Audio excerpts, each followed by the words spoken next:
Jasmin Trans haqida yana bir dahshatli xabar tarqaldi. Endi unga nima bo'ladi? Assalomu alaykum hurmatli tomoshabin.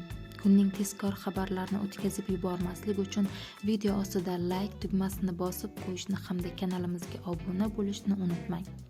Jasmin Trans va uning bilan bog'liq bir necha shaxslar Maltepe yopiq turdagi jazoni ijro etish muassasasiga joylashtirilgan.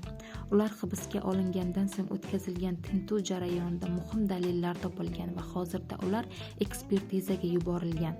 Bu jarayon yakunlanmaganligi bois aniq xulosa hali e'lon qilinmagan. Shunga qaramay ijtimoiy tarmoqlarda yana bir qiziq voqea paydo bo'ldi. Unda Jasmin Trans yangi uy haqiqatan ham tayyormi degan sarlavha ostida turli tasvirlar tarqatilgan. Go'yoki Jasmin qamoqdan keyin yashash uchun yangi joy tayyorlayotgani aytilmoqda. Biroq bu ma'lumotlar rasmiy manbalarda tasdiqlanmagan va aksincha ayrim blogerlar buni manipulyatsiya yoki diqqatni chalg'itish deb aytmoqda. Bundan tashqari ba'zi Telegram kanallari Jasminning qamoqdagi sharoiti haqida yozmoqda.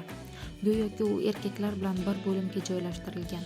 Ammo bu xabar ham rasmiy idoralar tomonidan na rad etilgan va na tasdiqlangan.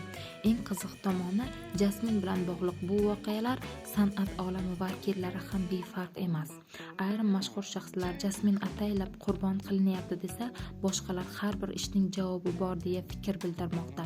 Hozircha ma'lum bo'lgan yagona fakt Jasmin Trans Maltepe tergovi davom etmoqda. Lekin internetda bu voqea atrofidagi mish-mishlar, sirli voqealar va ishonchsiz ma'lumotlar tobora ko'paymoqda. Endi hammani bitta savol o'ylantiryapti. Jasmin bu holatdan chiqib yana sahnaga qaytadimi?